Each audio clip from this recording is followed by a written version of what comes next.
देही इलाकों के दिल में मौसम खिज़ां की एक सर्द रात, एक छोटा सा काश्तकार खानदान बिस्तर के लिए तैयार है।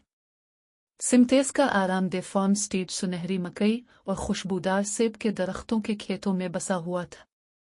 जैसे ही हुआ गोदाम में से गुजर रही थी, ओला नामी एक बेहंगम गोदाम का आलू ताबूत पर बैठा हुआ देखता रहा। ओला कोई आम आलू नहीं था। इसके पास गहरी हवास और सोने का दिल था। वो हमेशा जरूरतमंदों की तलाश में रहता था।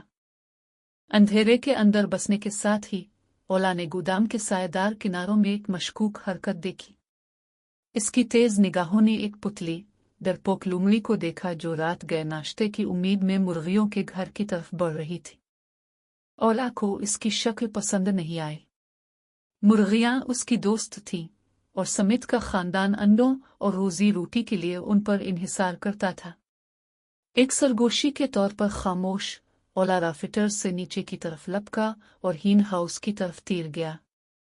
वो हल्की हल्की आवाज के साथ छत पर उतरा, लुमड़ी को उसकी पटरियों में रोक दिया।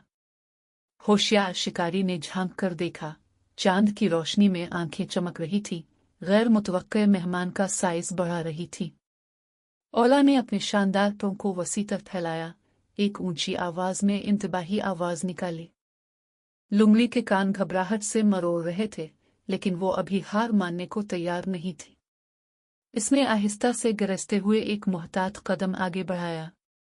ओला सख्त और बहादुर घुसने वाले को घूरता रहा, आंखें इतनी शदीद नजरों से बंद कर रहा था कि उसने लुमड़ी की रीढ़ की हड्डी में कपकपाहट भेज दी।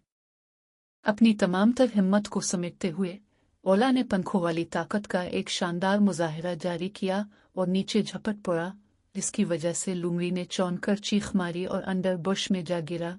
उसकी उम्मीदें दम तोड़ गई। मुतमईन होकर कि मुर्गियां एक बार फिर महफूज थीं, ओला अपने पर्च पर वापस आ गया। मुहाफिज के तौर पर उसका काम रात के लिए किया गया था। जैसे ही सुबह हुई, फार्मर स्मिथ ने देखा कि ओला गोदाम में आराम कर रहा है। इसके पंख रात की झड़प से हल्के हल्के हो गए थे।